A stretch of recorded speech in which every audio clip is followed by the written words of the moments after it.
अस्सलाम वालेकुम मेरे दोस्तों, रमज़ान मुबारक आप सभी को। इस वीडियो में हम लोग कवर करने वाले हैं कि हम लोग को एजेंट को कितना पैसा देना चाहिए अगर हम बुल्गारिया आना चाहते हैं। तो एक बंदे ने मुझे मैसेज किया है कि सर मेरा जो एजेंट है वो 3 लाख 4 लाख रुपया मांग रहा है, तो क्या मुझे देना चाहिए कि नहीं देना चाहिए। तो इस वीडियो में हम लोग कवर करेंगे कि एजेंट को हम लोग कितना चार्ज दे सकते हैं और कितनी सैलरी में कितना चार्ज देना सही रहता है। तो वीडियो को आप पूरा देखिए। इस वीडियो में आपको मालूम हो जाएगा कि एजेंट आपसे ज़्यादा चार्ज कर रहा है या कम चार्ज कर रहा है, गल्फ में जाना चाहिए या यूरोप आना चाहिए। इस वीडियो में आपको पूरा अच्छा तरीक़े से मैं बताने वाला हूँ।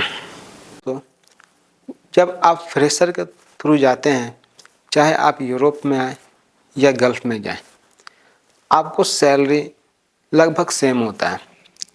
जैसे सीएनसी ऑपरेटर की जो हम बात कर रहे हैं, तो सीएनसी ऑपरेटर की सैलरी गल्फ में 2500 से लेकर 3000 के बीच होती है, कहीं पर 2000 भी दिया जाता है मिनिमम। 2500 को अगर हम लोग कन्वर्ट करते हैं इंडियन रुपीज़ में, तो वो भी लमसम 70,000 के आसपास होता है। और यदि आप यूरोप आते हैं तो यूरोप में 650 यूरो से लेकर 1000 यूरो तक सैलरी होती है। तो 650 को भी अगर आप कन्वर्ट करते हैं यूरो के हिसाब से, तो वो भी आपको 70,000 के आसपास होता है। तो सैलरी जो है उस ज़्यादा डिफरेंस नहीं होती है। हाँ, अगर आपको यूरोप का ज़्यादा एक्सपीरियंस है तो यहाँ पर आपकी सैलरी ज़्यादा होती है। तो ऐसा गल्फ़ में भी होता है कि अगर आपके पास गल्फ़ में भी ज़्यादा एक्सपीरियंस है, अच्छी कंपनी है, तो गल्फ़ में भी सैलरी ज़्यादा होती है। ठीक है। तो यदि आप गल्फ़ जाइए या यूरोप जाइए, आपको सैलरी आपकी कंपनी और आपके एक्सपीरियंस पर डिपेंड करती है। ऐसा नहीं है कि आप यूरोप आइएगा तो बहुत ज़्यादा कमा लीजिएगा। गल्फ़ से कमा सकते हैं, कुछ ज़्यादा पैसा कमा सकते हैं। ऐसा नहीं है कि गल्फ़ से बहुत ज़्यादा कमा सकते हैं।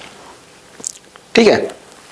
ये मैं स्किल वर्कर की बात कर रहा हूँ, ऐसे जो क्लीनर वगैरह हैं इनकी बात नहीं कर रहा हूँ। स्किल वर्कर की बात करूँ, जैसे टेक्नीशियन हो गए, ऑपरेटर हो गए, ठीक है, जो रिगर हो गए, फैब्रिकेशन वाले वर्क काम करने वाले हो गए, ये सब की बात मैं कर रहा हूँ।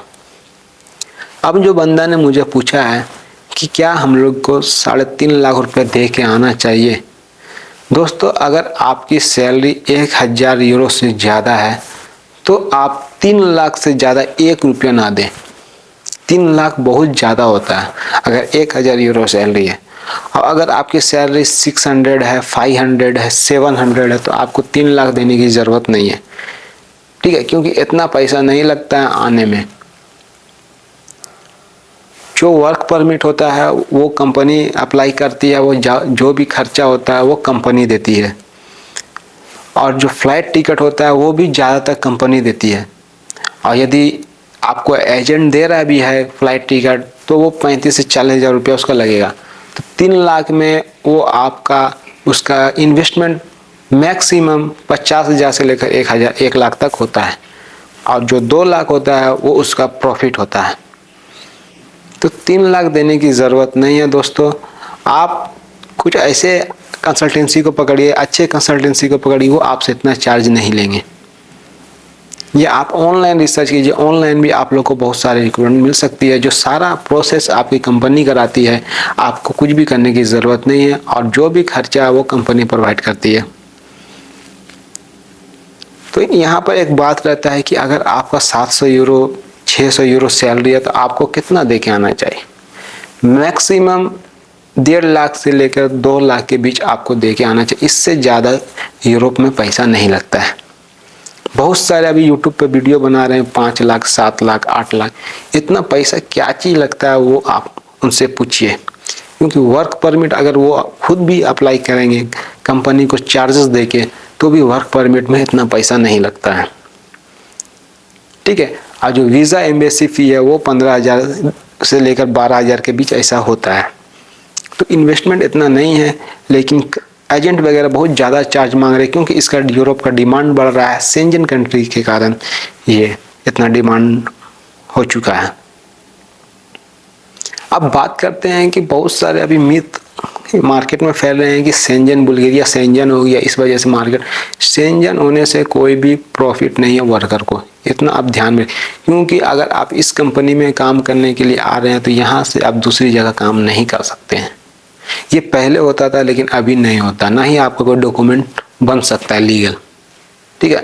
तो ये बात को आप ध्यान रखिए। ये शेंजन है वो बुल्गारिया शेंजन में आ गया, इस वजह से चार्जेस बढ़ गया, ऐसा सब रॉन्ग वे है आपसे पैसा ठगने का। आप इस सब बहकावा में मत आइए। अगर आपको गल्फ में भी 2500 यूरो सैलरी मिल रहा है तो आप गल्फ ट्राई कीजिए, क्योंकि वहाँ पर पैसा बहुत कम लगता है। 50,000, 60,000, 80,000 में आपका काम हो जाता है। कमाइएगा इतना ही, हो सकता है कि आप साल में 1 लाख 1.5 लाख आगे पीछे हो जाए, लेकिन जो कमाई है आपका, चाहे आप गल्फ में कमाएं या यूरोप में कमाएं, आप कमाइएगा उतना ही। तो आपको जहाँ 2 पैसा ज़्यादा मिले और 2 पैसा कम लगे तो उस जगह पर आपको जाना चाहिए। ऐसा नहीं है कि गल्फ में बेकार है, हमको यूरोप ही आना है, इस बहकावा में मत आइए। आप गल्फ में भी अच्छा खासा पैसा कमा सकते हैं। तो आज के लिए इतना ही दोस्तों, अब मैं आगे भी वीडियो बनाते रहूँगा इस टॉपिक के रिगार्डिंग। शुक्रिया।